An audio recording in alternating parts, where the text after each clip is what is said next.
Assalamualaikum warahmatullahi wabarakatuh. Waalaikumsalam warahmatullahi wabarakatuh. Masya Allah, nah ini selalunya kencang.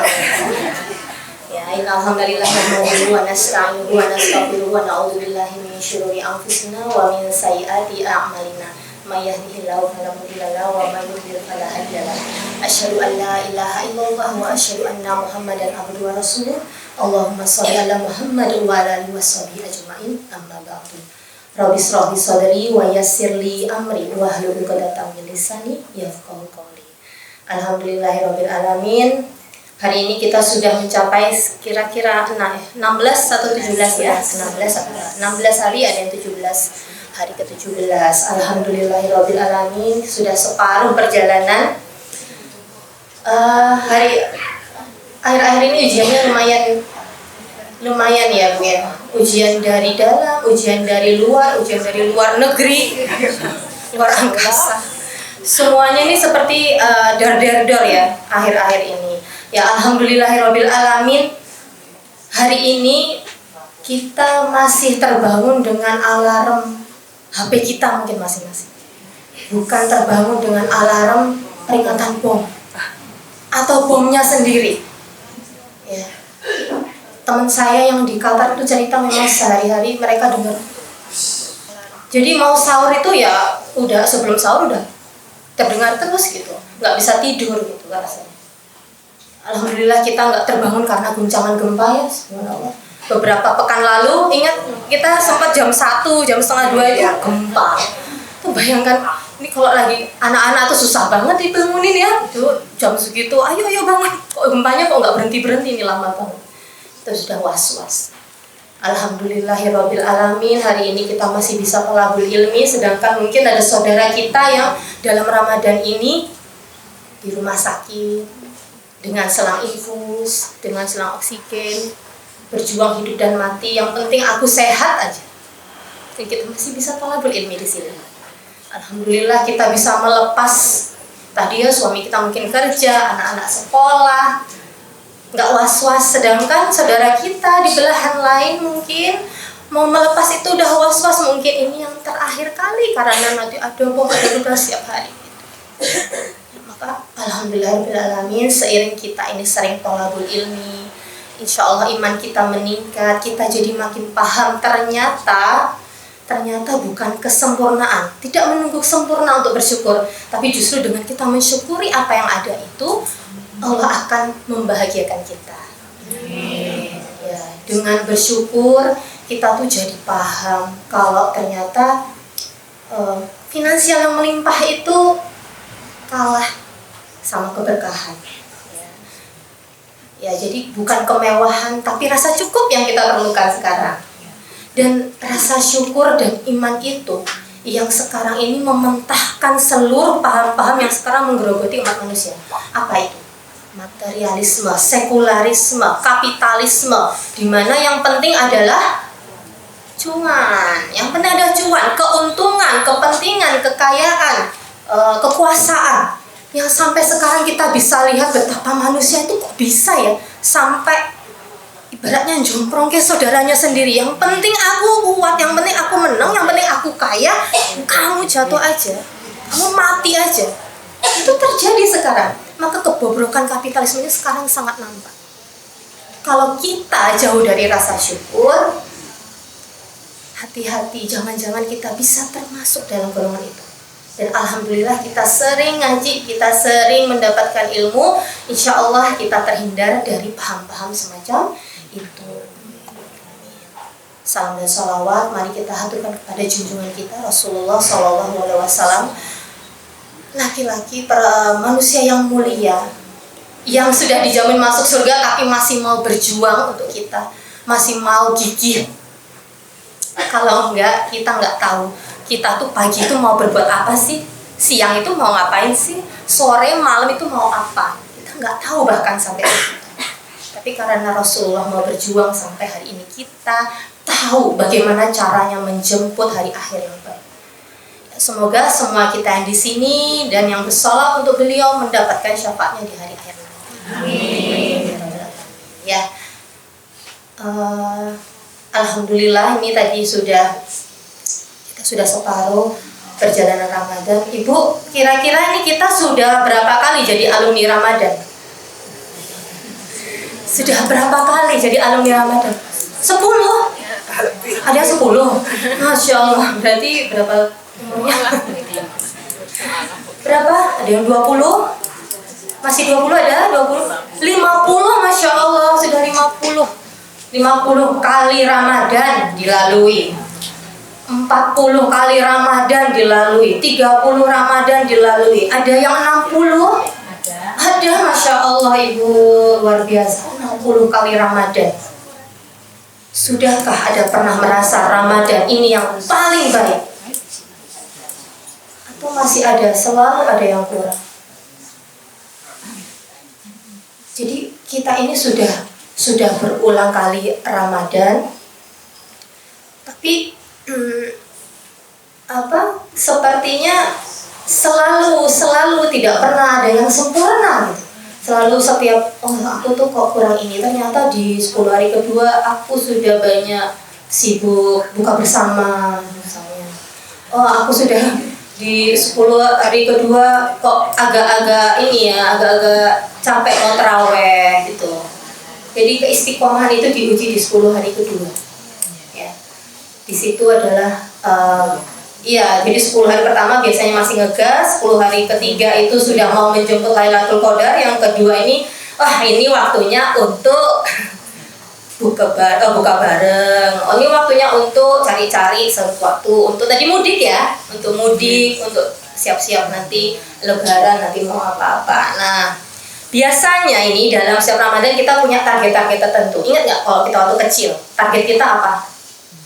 Yang penting full puasa. Pokoknya mau tidur setengah hari atau nonton TV sepanjang hari, pokoknya aku tahan biar nanti waktu Lebaran pokoknya full yes. THR dapat. Nah itu waktu kecil target kita yang penting full.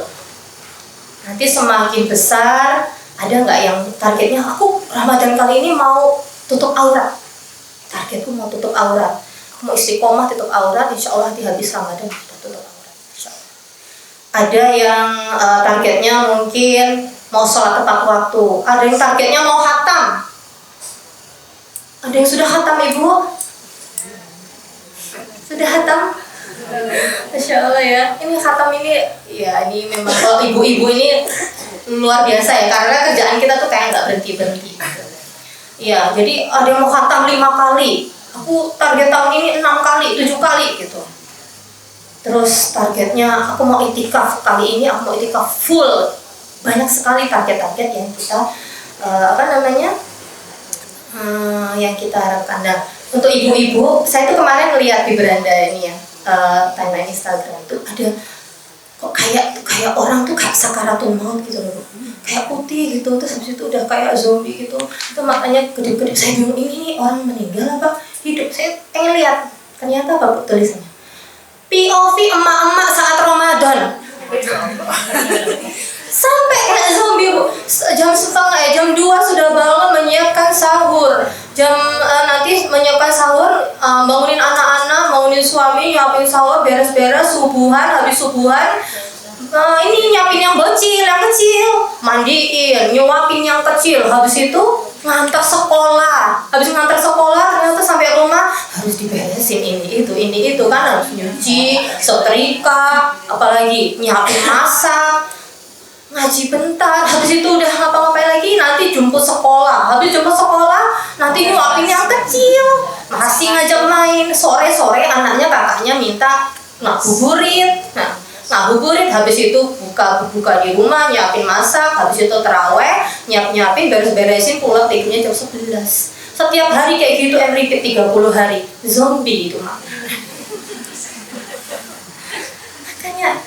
Jadi ada juga sekarang ibu-ibu yang targetnya adalah aku mau ibadah lebih baik hari ini, sehingga aku mau menyiapkan food prep, ya kan, menyiapkan meal prep. Aku mau, bahkan ini ya, ada selebgram mungkin ibu-ibu ngikutin juga. Dia itu sudah membuat makanan untuk bulan puasa semuanya di frozen. Masuk dalam kulkas. Nasi goreng aja ada di frozen. Wah, Jadi cuciannya itu minim gitu loh. Ya pokoknya aku sekarang bisa ibadah lebih fokus lagi karena semuanya sudah full. Itu full. Ini hari pertama, hari kedua, hari ketiga tinggal tukar-tukar kalau bosan. Dari takjil sahur buka. Komplit itu. Ada yang seperti itu. Gunanya untuk apa? Untuk lebih semangat lagi di Ramadannya. Nah, sehingga nanti ketika Idul Fitri itu sampai, kita tuh lega, perjuangan kita sudah sampai, sudah selesai seiring dengan kuah-kuah opor, kuah-kuah bakso, canda tawa saudara, akhirnya Ramadan itu bye-bye. Ramadan berlalu begitu saja. Yang penting sudah kelar. Itu yang terjadi pada kita biasanya. Itu yang disebut Ramadan tanpa jejak. Jadi nggak ada jejak lagi. Jadi yang penting bahkan ada juga yang bilang, yang penting aku sholat id gitu. Jadi nggak apa-apa aku haid di 10 hari terakhir, nggak apa-apa. Yang penting aku bisa sholat id, aku pengen sholat id. Itu. Jadi pengennya lebaran aja. Gitu. Sedangkan keuntungan-keuntungan di bulan Ramadan ini tidak diperhatikan. Nah, ini dicontohkan ya oleh sahabat dan para tabi'in ya. Mereka itu orang golongan-golongan yang sangat memandang serius Ramadan. Ya, ada catatan dari Imam Ibnu Rajab Al-Hambali dalam kitab Lataf Al-Ma'arif. Beliau menukil perkataan dari seorang ulama, Mu'alla bin Al-Fadl. Dulu para sahabat selama 6 bulan sebelum datang Ramadan, mereka itu berdoa agar Allah mempertemukan mereka dengan bulan Ramadan. Setelah Ramadan, 6 bulan sesudahnya mereka itu cemas, was-was. Mereka tuh berdoa semoga amalan mereka diterima. Jadi satu kalender Hijriah itu isinya adalah tentang Ramadan. Ya. Jadi ada fase yang pertama, fase cemas, fase khauf. Mereka takut. Aduh gimana ya ibadahku ini diterima atau enggak gitu. Mereka was-was, mereka berdoa 6 bulan. Kalau kita berapa hari? Taqabbalallahu minna wa minkum, taqabbalallahu minna wa minkum gitu. Berapa hari? Mungkin 3 hari. Ya, kalau ketemu masih ketemu mungkin di bulan Syawal ya. 1 bulan, alhamdulillah masih 1 bulan masih taqabbalallahu minna wa minkum. Ini 6 bulan mereka tuh cemas. Dan kemudian setelah itu mereka 6 bulan kemudian mereka berdoa, ya Allah, mau pertemukan kami kembali pada bulan Ramadan.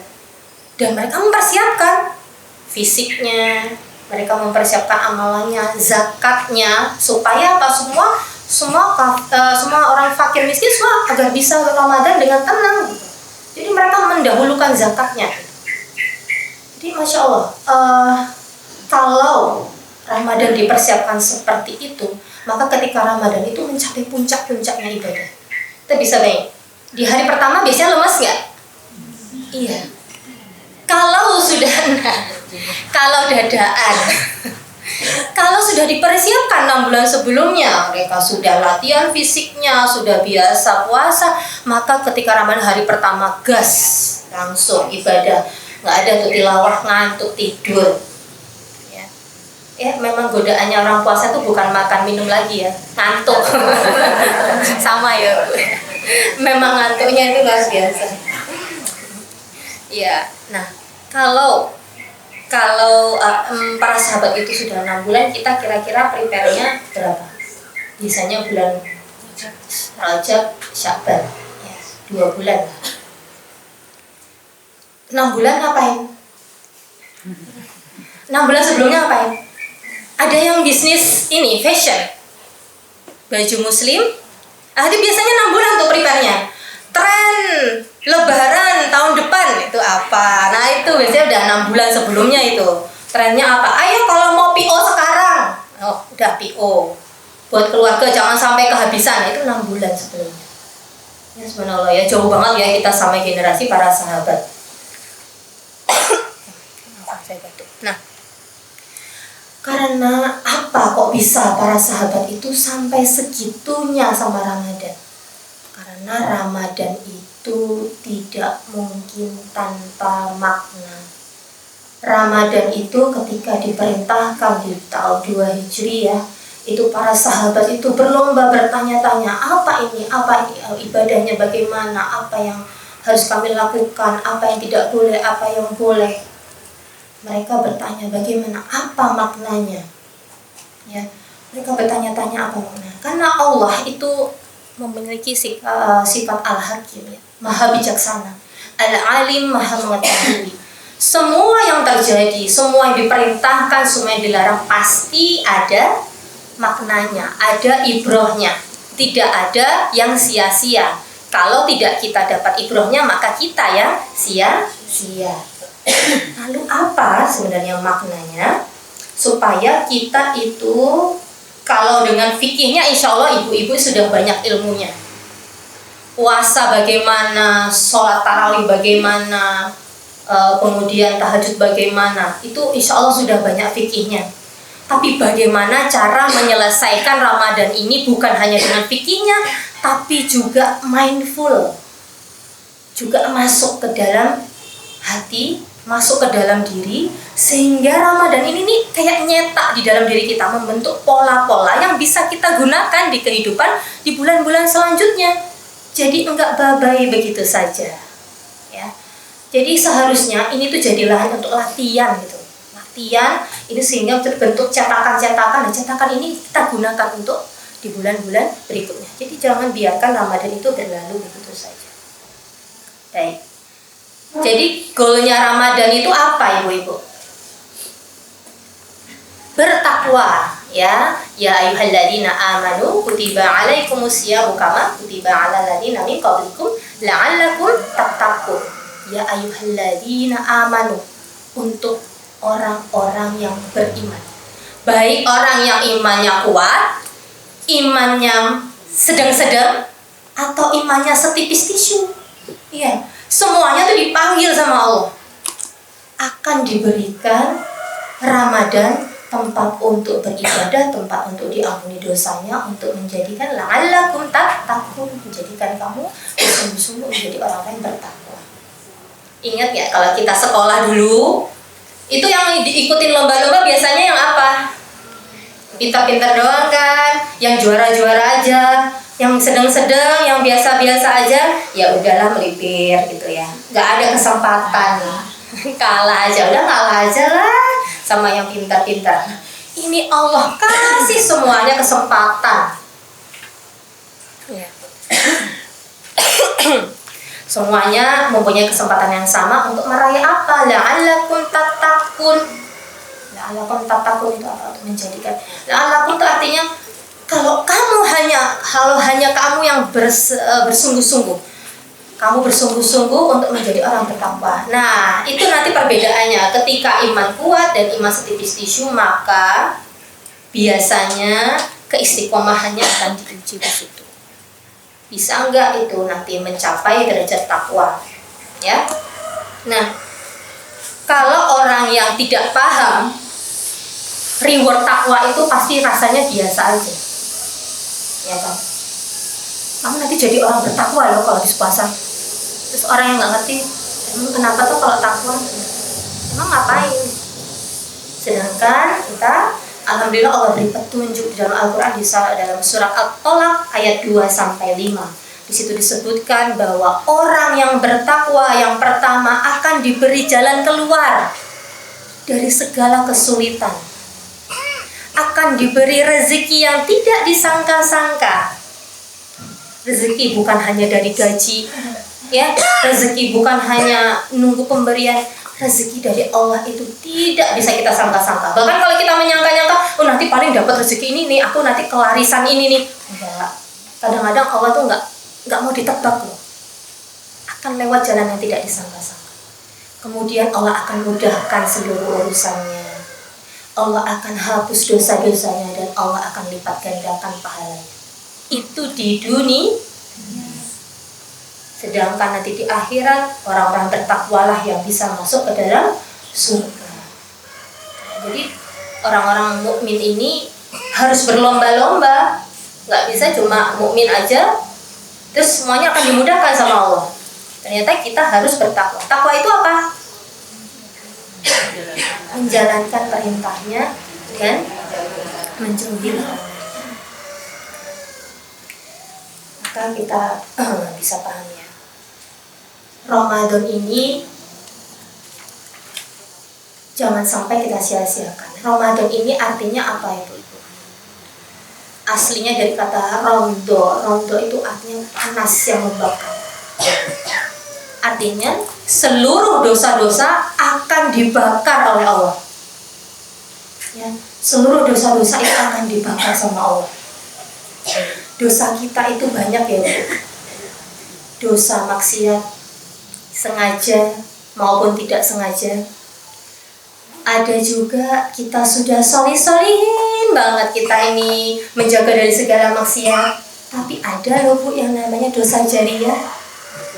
Ya, dosa jariah ada ya, Bu, yang kita tidak lakukan tapi mengalir ke kita.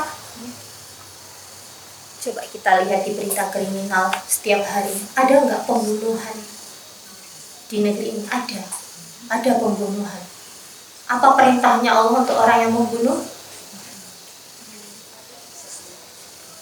Ya ayyuhalladzina amanu kutiba alaikumus qisas fil qatl.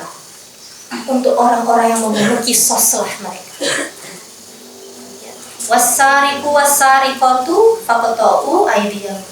Untuk pencuri laki-laki atau pencuri perempuan, potonglah tangan. Potonglah tangannya. Itu perintah untuk orang-orang yang beriman. Kita termasuk nggak? Insya Allah. Berarti kita termasuk diperintah? Iya, kita termasuk diperintah. Tapi kita bisa melakukan atau tidak? Tidak. Kok bisa pahala dosanya mengalir ke kita? Ibu, misalnya di depan ada yang meninggal, terus kita semua nggak ada yang merawat jenazahnya, dosa nggak? Dosa. Kita semua nggak ada yang melakukan, satu DIY, dosa nggak? Dosa. Satu Indonesia yang mengetahui, dosa. Dosanya tak menjadi ke seluruh dunia ketika perintah dari Allah untuk fardhu kifayah itu tidak dilaksanakan. Maka dosa kita yang kita rasakan, mungkin kita nggak banyak maksiat, tapi dosa itu seperti menghujani kita setiap hari, setiap detik. Dosa kita tuh banyak. Istighfar mungkin tidak akan bisa. Istighfar terus mungkin tidak bisa menghapus. Hanya nanti rahmat Allah yang akan menghapuskan dosa-dosa kita. Nah, makanya Ramadan ini seakan-akan seperti ini.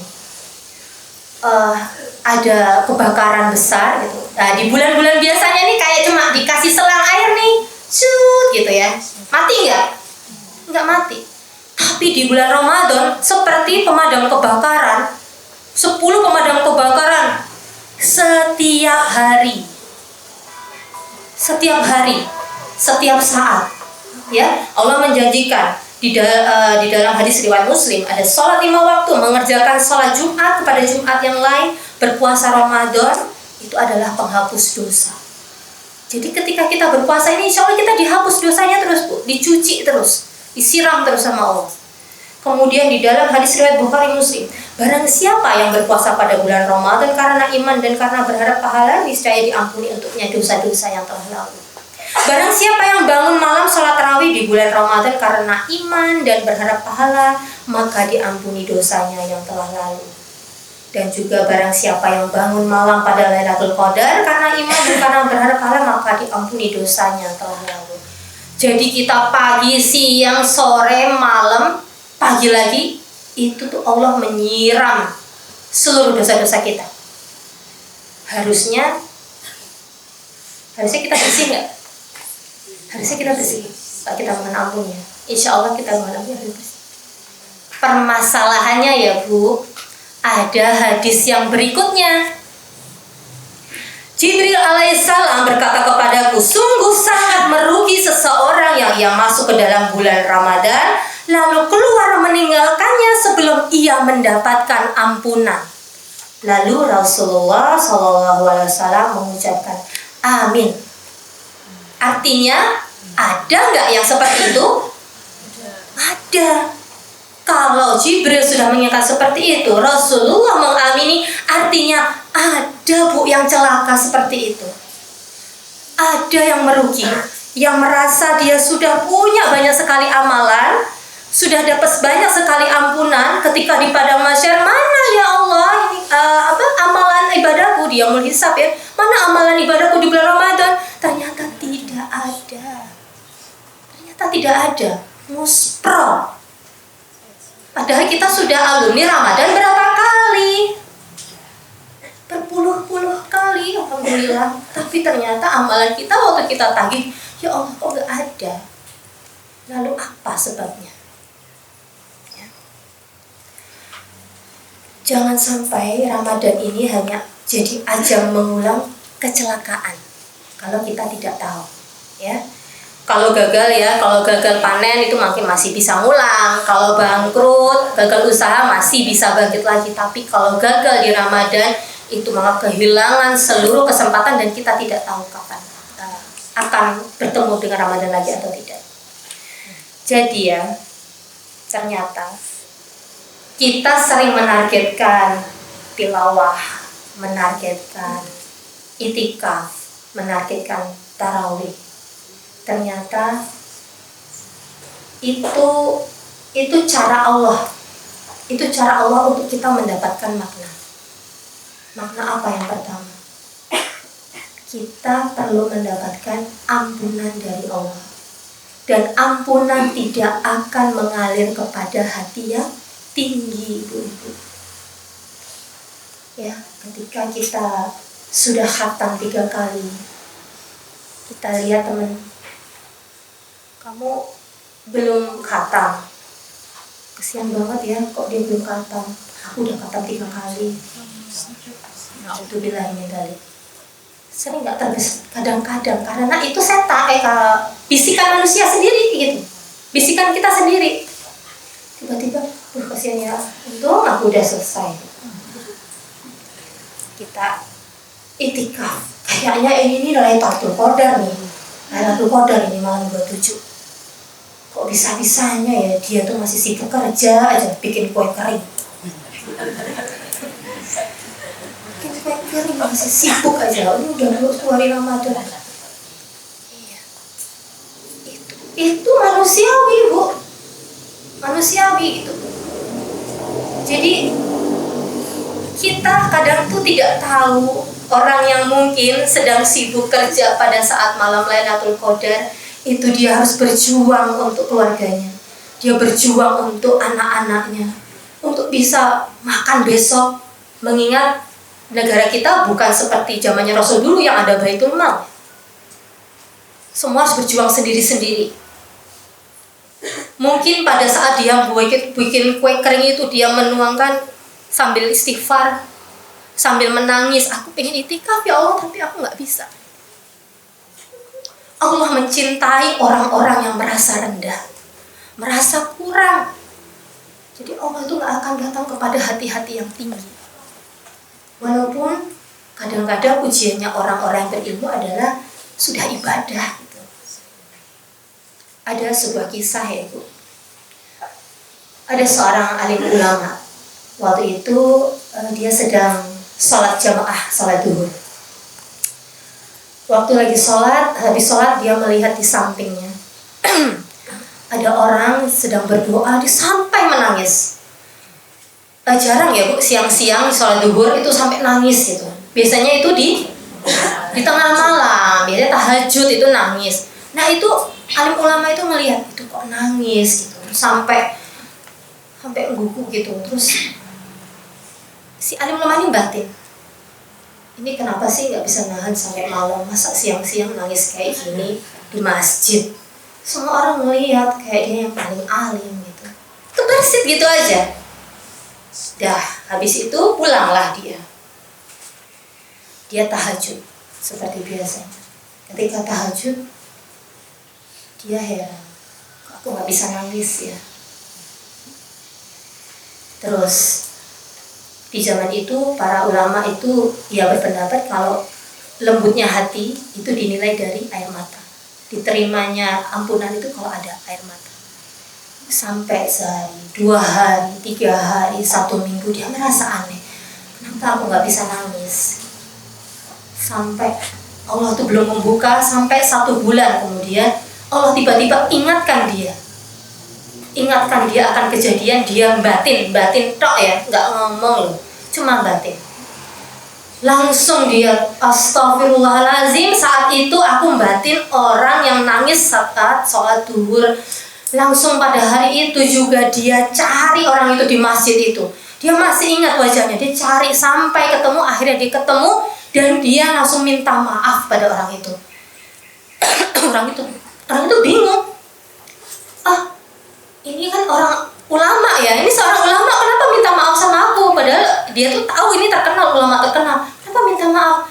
Pada saat itu aku membatin dalam diriku, kenapa engkau menangis pada siang hari? Kenapa tidak menyimpannya waktu tahajud? Aku menuduh kamu ujub. Padahal ternyata aku yang ujub, aku minta maaf. Dan setelah itu, Masya Allah, air mata itu membanjiri tahajudnya.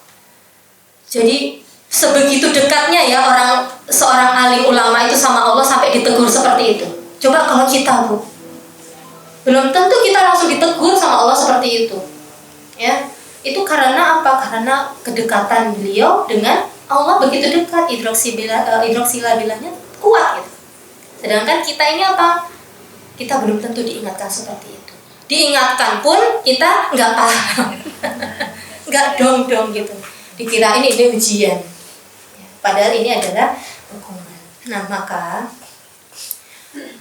ketika Aisyah bertanya kepada Rasulullah SAW, ya Rasul, apa zikir yang harus kita ucapkan pada saat malam Lailatul Qadar? Allahumma inna ka'afuun tuhibbul afwa fa'fu anni. Itu adalah zikir meminta ampun, merendahkan diri di hadapan Allah, bahwa aku ini zalim ya Allah, aku ini bukan apa-apa, aku ini ibadahku hanya bisa segini. Merendahlah di hadapan Allah. Kita ini tahu nggak, kalau kita ibu ya, kita tahu kalau anak itu datang mau minta maaf itu pura-pura apa beneran, bisa kelihatan nggak? Ini anaknya, gue minta maaf ya, minta maaf ya, atau minta maaf ya Bu, sampai nangis. Kita sebagai orang tua aja kita paham, wah ini nggak serius ini minta maafnya, paling cuma ada maunya. Kita tahu. Ya, apalagi Allah melihat kita tuh Allahumma innaka afuwun tuhibbul afwa fa'fu anni, ngikutin imam atau betul-betul kita ini mau minta maaf atau betul-betul kita ini sadar kita ini penuh dengan dosa. Maka ternyata merendahkan hati, menjaga dari tinggi hati itu adalah salah satu kunci utama. Jangan sampai gara-gara terbesit di dalam diri kita ini jadi menghilangkan amalan-amalan dalam Ramadan. Yang berikutnya, Ibu, durhaka sama orang tua. Berbakti pada orang tua itu termasuk apa? Berkata baik, bersikap yang santun, tidak ketus sama orang tua. Ya. Kasih sayang, merendahkan diri di dalam surat Al-Isra ayat 23 sampai 20. Sama orang tua itu ibaratnya memang pembuka pintu surga yang paling tengah ya. Di bulan Ramadan ini bisa jadi karena dosa kita sama orang tua itu menghapus kesempatan kita untuk diampuni oleh Allah. Maka sekarang ini kita masih di pertengahan Ramadan. Kita sudah bisa refleksi apa yang terjadi di setengah bulan kemarin, dan insya Allah dengan menyadari hal-hal ini kita bisa memperbaikinya di 15 hari ke depan. Maka perbaiki hubungan kita dengan orang tua. Diberi tuntunan nggak kalau orang tuanya itu ternyata bertentangan? Ada di dalam surat Luqman 15. Dan jika keduanya memaksamu untuk mempersekutukan dengan aku sesuatu yang tidak ada pengetahuanmu tentang itu, maka janganlah kamu mengikuti keduanya dan pergaulilah keduanya dengan baik. Dengan baik ya. Walaupun ini dalam masalah akidah, bertentangan saja kita harus topan. Kita harus tetap santun. apalagi bukan masalah akidah. Ya. Kadang itu sama orang tua di dalam Al-Quran itu enggak memberi syarat. Orang tua yang harus dipatuhi adalah orang tua yang baik, orang yang tua yang kaya, orang tua yang tidak menuntut, orang tua yang sehat. Semua jenis orang tua itu harus kita hormati. Tidak ada syarat. Tidak ada syarat untuk tidak ada syarat untuk harus mematuhi. Semuanya harus dipatuhi. Walaupun kata-katanya pedas. Ya. Walaupun permintaannya berat. Kan ada ya orang tua yang inginnya macam-macam. Tapi ada orang tua juga susah loh, orang tua yang terlalu mandiri, mau dibantuin susah gitu. Jadi anak tuh mau berbakti susah gitu, karena orang tuanya mandiri banget. Ada orang tua yang sangat ideal gitu ya, jadi anak tuh mau berbakti kok susah gitu. Ya begitu ya ibu-ibu, ini curhat ya, curhatnya anak-anak gitu. Kadang-kadang seperti itu, mau berbakti tapi kok ibu susah ya gitu. Nah itu banyak sekali seninya untuk berbakti pada orang tua. Kemudian yang kedua adalah memutuskan silaturahmi dengan keluarga. Itu kenapa kalau minta maaf seharusnya sebelum Ramadan. Ya ketika kita mungkin ada masalah, terutamanya sama keluarga sendiri ya, dengan kakak adik kita kalau ada masalah. Karena sama saudara sendiri itu biasanya masalahnya lebih berat. Maksudnya ketika bermasalah lebih berat karena sama saudara-saudara itu yang paling tahu kita, gitu. Paling tahu buruk-buruknya kita. Ya, jadi ketika ada masalah itu bisa keselnya lebih luar biasa daripada sama temennya. Apalagi saudara gimana nanti harus ketemu lagi. Kalau sama teman mungkin bisa menghindar, tapi sama saudara akan ketemu terus. Maka perbaiki silaturahmi dengan keluarga. Ya, dalilnya ada di surat An-Nisa ayat 36 ya. Sembahlah Allah dan janganlah kamu mempersekutukannya dengan apapun, dan berbuat baiklah kepada dua orang ibu bapak, karib kerabat, anak-anak yatim, orang-orang miskin, tetangga yang dekat, sama tetangga juga ya, tetangga yang dekat dan tetangga-tetangga yang jauh, teman sejawat, ibnu sabil dan hamba sahaya. Sesungguhnya Allah tidak menyukai orang-orang yang sombong dan membangga-banggakan diri. Ini dalil yang melibas semuanya tadi ya, tidak boleh sombong, sama orang tua harus baik. Dan juga ada hadis riwayat dari Bukhari Muslim, tidak akan masuk surga orang yang memutus silaturahmi. Ketika kita mengalami masalah dalam keluarga itu kadang luar biasa ya. Ada pepatahnya ya, satu ibu mungkin bisa merawat 10 anak, tapi 10 anak belum tentu bisa merawat ibu. Yang ada malah berantem. Ya. Itu sangat real terjadi. Anak-anak itu bisa lebih banyak berantem sama saudara, dan itu menyusahkan orang tua ya, membuat sedih orang tua ya. Kemudian ada dalilnya lagi, tidaklah dua muslim bertemu lalu saling bersalaman kecuali keduanya diampuni dosanya sebelum keduanya berpisah. Jadi hadis riwayat Abu Dawud.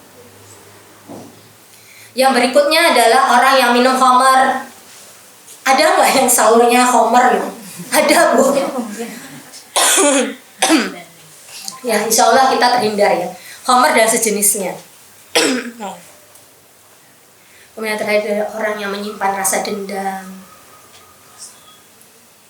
Astagfirullahaladzim ya, rasa dendam itu seperti duri di dalam hati. Ya, seperti duri di sini nih.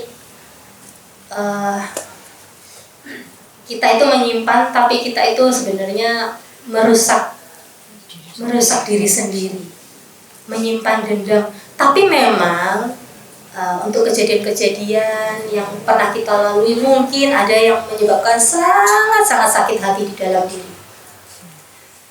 Ketika kita bisa memaafkan itu, kita bisa mengampuni disitulah Allah akan mengampuni kita.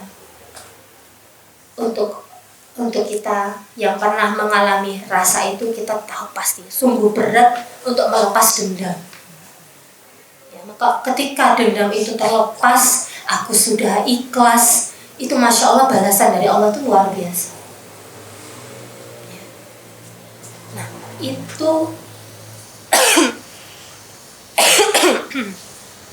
ada di hadis ya, di hadis riwayat At-Tabrani, maafkanlah niscaya kamu akan dimaafkan oleh Allah. Nah sekarang kalau di pertengahan Ramadan ini masih ada sedikit duri di dalam diri, di dalam hati kita, maka mari kita lepaskan. Mari kita maafkan orang-orang yang pernah menyakiti kita. Nah itu kan tadi penyebab tidak diampuni dosa. Lalu apa yang bisa kita latih di dalam diri kita sehingga kita bisa memanfaatkannya untuk digunakan di bulan-bulan berikutnya?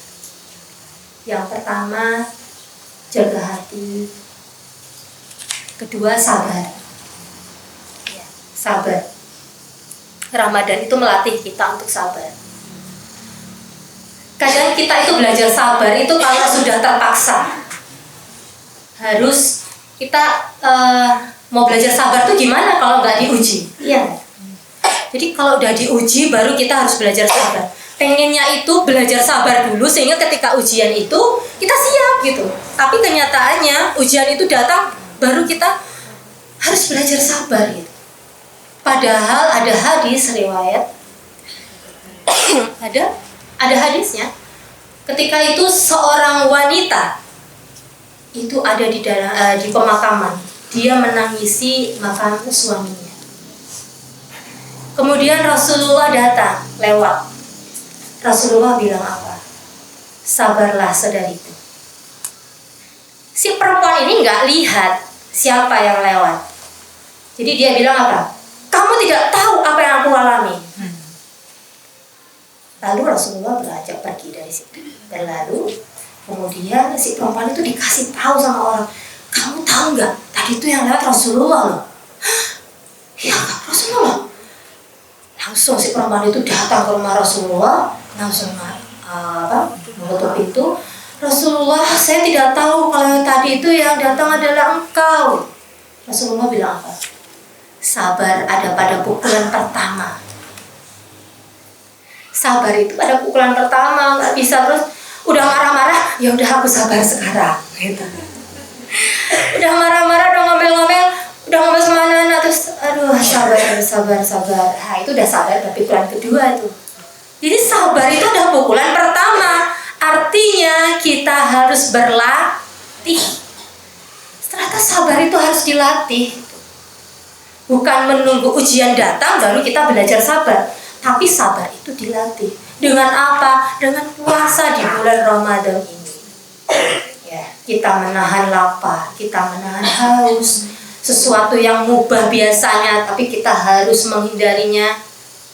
Ya, biasanya kita bisa makan-makan sarapan, tapi kita harus mengerem. Kita harus bersabar sampai nanti berbuka. Ya, ketika jadi kesabaran itu ada 3 jenis ya. Sabar dalam keimanan, kemudian sabar dalam ketaatan, kemudian sabar dalam ujian. Ya. Jadi sabar ini macam-macam. Sabar untuk menahan hawa nafsu itu nanti ada di dalam sabar dalam ketaatan. Yang paling utama adalah sabar dalam keimanan. Itu dicontohkan ketika Asiyah memegang keimanannya ketika dia disiksa sama suaminya sendiri yang kejam. Dicontohkan oleh Sumayyah. Ingat Sumayyah, kisah Sumayyah yang dia dipaksa oleh majikannya untuk kafir, untuk tidak mengakui Allah itu sebagai Tuhannya, mengakui Lata Uzza kembali, lalu dia ditusuk dari kemaluan sampai kepalanya. Dia mempertahankan apa? Dia sabar dalam keimanannya. Ujian keimanan itu luar biasa. Jadi kalau keimanan kita itu sampai sekarang itu belum diuji sampai segitu, itu kita memang harus bersabar gitu. Karena ada yang bisa bersabar sampai segitunya. Kemudian sabar dalam ketaatan. Seperti tadi, jangan durhaka sama orang tua. Taat pada orang tua. Sabar dalam melateni orang tua. Orang tua yang sehat itu juga kadang juga beratnya sama dengan orang tua yang sakit. Dan kita sebagai anak, kita sebagai orang tua, mari kita juga memudahkan anak kita untuk bisa birrul walidain. Karena apa? Karena memang sabar pada orang tua itu penting sekali untuk anak-anak kita. Jadi mari kita memudahkan juga untuk anak-anak kita.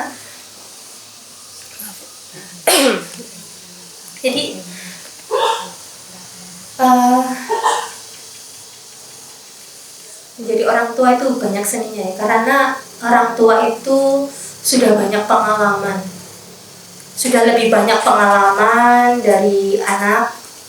Tapi kadang-kadang ketika sudah lebih menua, kesabaran kita juga agak menurun ya Bu. Kesabaran kita juga menurun.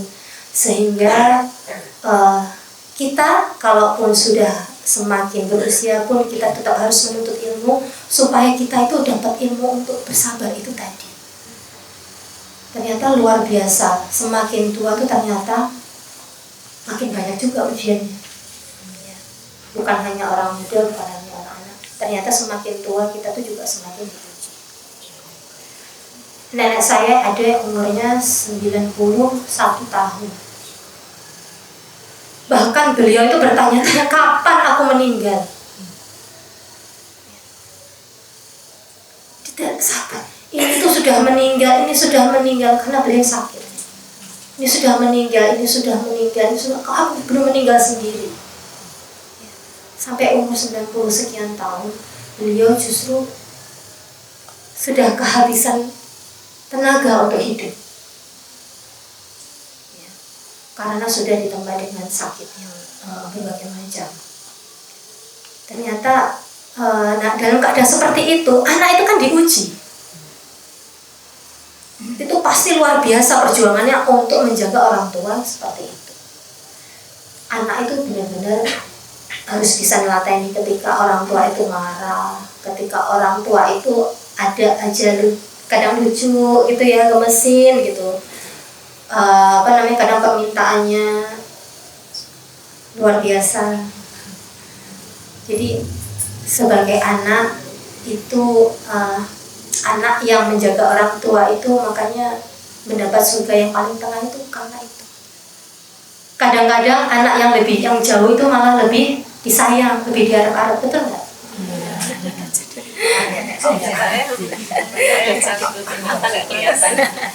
Iya. Ada yang bilang kalau anak yang dekat itu bau bangkai, yang jauh bau wangi, seperti itu. Itu memancing. Karena keluarga saya ini, keluarga suami itu 10 bersaudara, benar-benar 10 bersaudara. Ternyata untuk merawat satu ibu yang sakit itu luar biasa dinamikanya. 8 tahun di tempat tidur.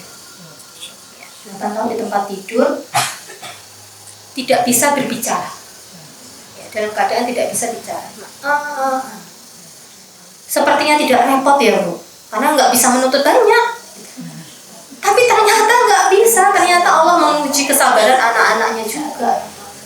Karena apa? Karena Allah mau kasih pintu surga lumayan 8 tahun.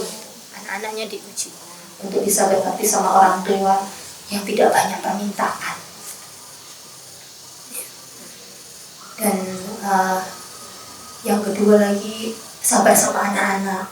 Ketika kita mendidik anak-anak dengan sabar, itu memudahkan anak-anak kita kelak itu berbakti juga sama kita. Bayangkan kalau kita itu mendidiknya keras, anak itu jadi marah, jadi sedih, sehingga mau berbakti nanti waktu besar susah, ya agak males. Jadi yang dosa siapa? Anaknya kena dosa itu karena nggak berbakti sama orang tua. Padahal karena perjuangannya dulu waktu sama orang tuanya seperti itu gitu. Jadi mari kita memudahkan juga. Ketika kita sayang, kita belajar parenting yang baik, itu akan memudahkan anak kita untuk berbakti. Kemudian sabar sama pasangan. Ya Bu, sama pasangan ini kayaknya satu episode lagi. Sabar sama pasangan itu luar biasa dinamikanya. Ya, sabar sama pasangan apapun keadaannya, suami kita sudah jadi suami kita gitu. Maka kita hanya harus bisa bersabar. Sabar aja. Itu kita latih di bulan Ramadan ini. Ketika ada yang ngajak perang nih, ngajak perang mulut, ada yang ngajak perang batin gitu, aku sedang berpuasa. Latih itu. Karena kita butuh melatih sabar. Gak bisa ujuk-ujuk. Sabar itu gak dadakan. Sabar itu harus dilatih. Gitu ya. Kemudian Ramadan itu melatih kita tadi sabar, syukur. Ya. Puasa itu mengajarkan kita hanya fokus untuk mensyukuri apa yang ada di hadapan kita. Bayangkan ya, setelah 1 hari berpuasa, buka puasanya teh panas itu rasanya melebihi langit dan bumi. Alhamdulillah ada teh panas. Kita udah nggak peduli lagi tuh nanti yang mungkin all you can eat di hotel-hotel itu makanannya apa. Kita nggak mikir, ya nggak? Yang kita mikir adalah apa yang ada di hadapan kita. Syukur aja apa yang ada di hadapan kita. Cuma ada teh panas sama mendoan. Oh, itu luar biasa nikmatnya. Dan kita bersyukur di situ. Ya. Dan itu tidak bisa kita dapatkan begitu saja kalau kita tidak berpuasa. Betul nggak? Kalau kita minum teh sepanjang hari, nikmat nggak? Nggak senikmat ketika setelah kita berpuasa. Maka kita belajar melatih syukur kita. Apa indikator syukur kita diterima? Yang pertama adalah disederhanakannya keinginan kita. Keinginan kita nggak macam-macam. Sebenarnya kita gini aja udah cukup kok. Terus ada godaan nih, ngelihat Shopee. Nah, pernah rasanya? Begitu lihat Shopee, ini butuh, pernah nggak? Ya kan, jadi wah ini masukin keranjang, masuk keranjang. Ya, yang suka masukin keranjang ketawa nih. Saya juga masukin keranjang dulu, ini kayaknya butuh, ini kayak butuh. Nanti kalau ada ini kita beli. Keranjangnya akhirnya banyak, sampai tidak bisa masuk keranjang lagi, sudah penuh. Saking banyaknya di dalam keranjang Shopee. Jadi sebenarnya kita tuh kayak gini biasa aja, cukup aja. Tapi ketika kita melihat yang lain-lain, kok jadinya butuh ya. Jadi ketika kita bersyukur, Allah akan merendahkan, akan membatasi keinginan-keinginan kita. Kita tuh naik motor sudah oke, udah senang. Kalau kita bersyukur, naik mobil, naik pesawat, maka nggak mikir. Naik motor ini nikmatnya sudah luar biasa kok. Ada yang punya mobil seperti ini. Kalau kita nggak bersyukur, rasanya pengen lagi model baru. Akhirnya apa? Akhirnya ngambil kredit lah, ya kan? Akhirnya mau ambil pinjol lah untuk ganti-ganti mobil. Ini anak saya kemarin cerita, dia habis sepedaan sama temennya. Temennya itu ya lebih inilah kaya lah, rumahnya bagus. Anak saya itu mengagumi rumahnya, jadi aku senang main ke rumahnya dia soalnya kayak gini. Tapi waktu sepedaan dia kaget. Temennya tuh bilang, rumahnya apik banget. Aku mau rumah kayak gini gitu. Rumahku kayak gini. Anak saya kaget, hah? Kamu yang rumahnya itu aku idolakan, ternyata kamu minta rumah lagi yang seperti itu gitu.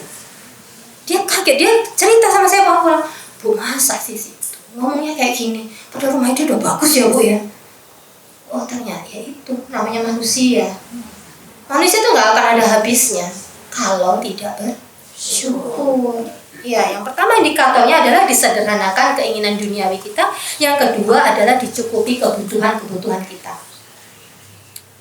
Dicukupi kebutuhan kita, bukan keinginan kita. Ya. Kadang kita nggak tahu Allah itu sudah mencukupi kebutuhan, tapi kita pengennya yang lain. Kalau anak minta permen setiap saat, kita kasih nggak? Enggak. Kenapa? Ya karena ngerusak gigi, nggak baik buat kamu.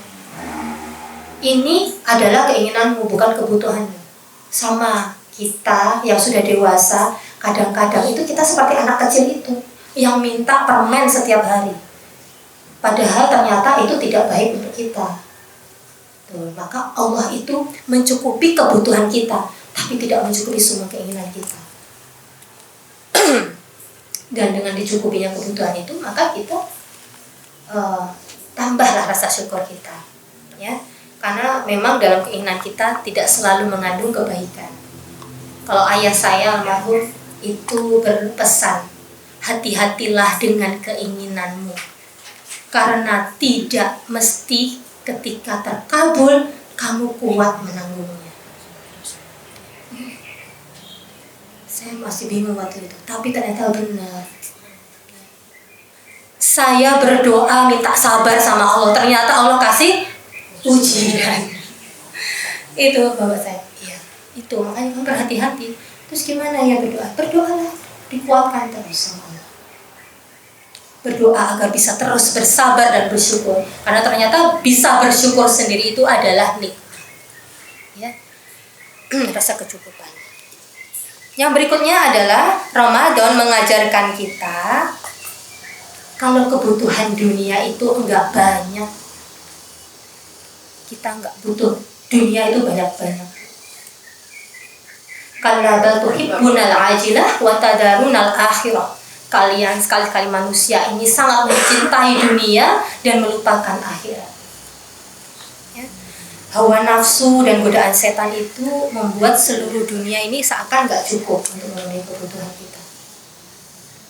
Jadi Ibu, kita ini manusia dianugerahi ada namanya dua hal, ya. Yang pertama adalah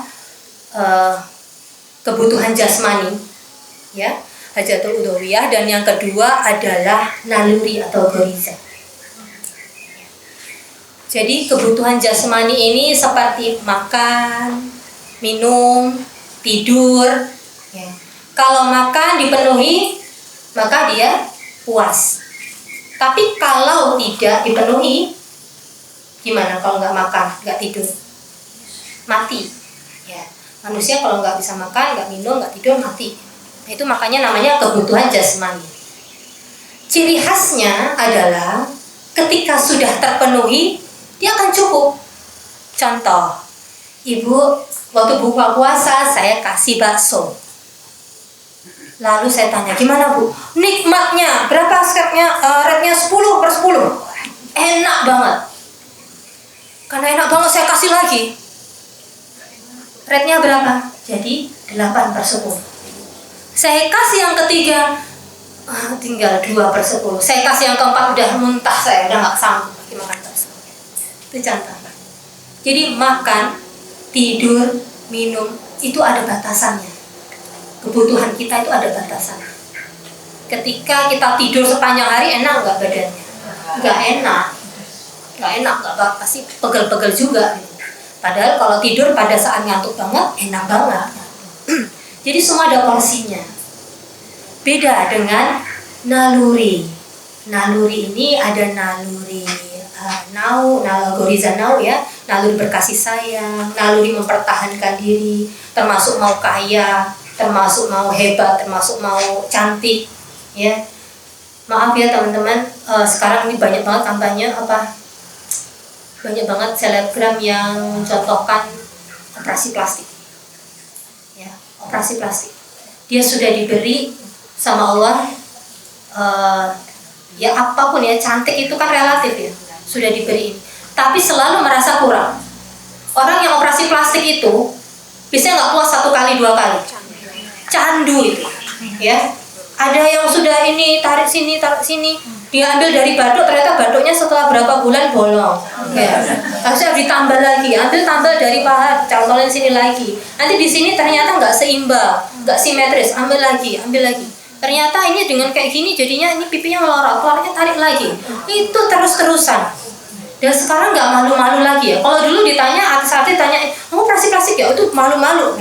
Sekarang luar biasa, malah jadi endorse ya. Jadi mereka operasi plastik rata-rata sudah bekerja sama rumah sakit di sana, nanti akan dipromokan dan mereka dapat gratis. Orang-orang Korea itu kalau operasi plastik 2 bulan 3 bulan kali ya, karena candu, pengennya ini, pengennya itu. semuanya akan serba kurang.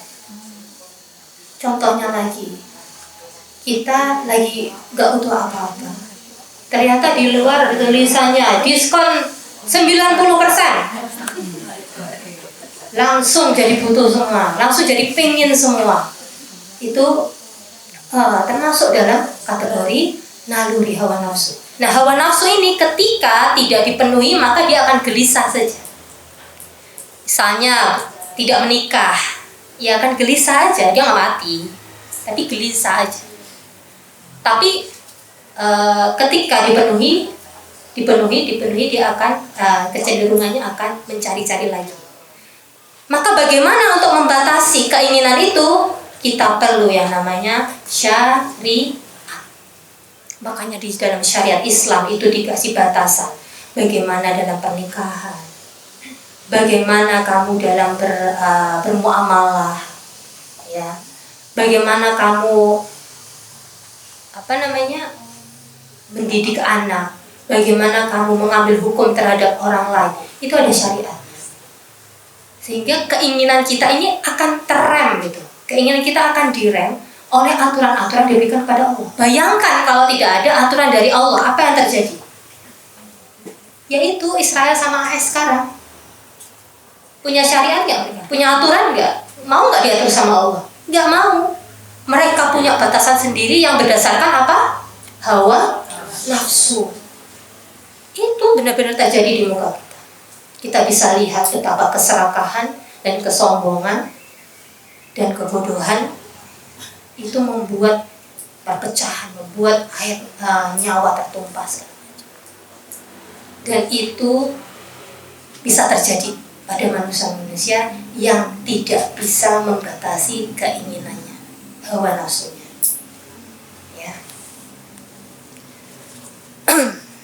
Maka waktunya masih berapa? Udah. Kasih bisa sedikit nanti kalau ada waktu saya jawab. Kita kesimpulan aja ya. Baik. Baik, kesimpulannya.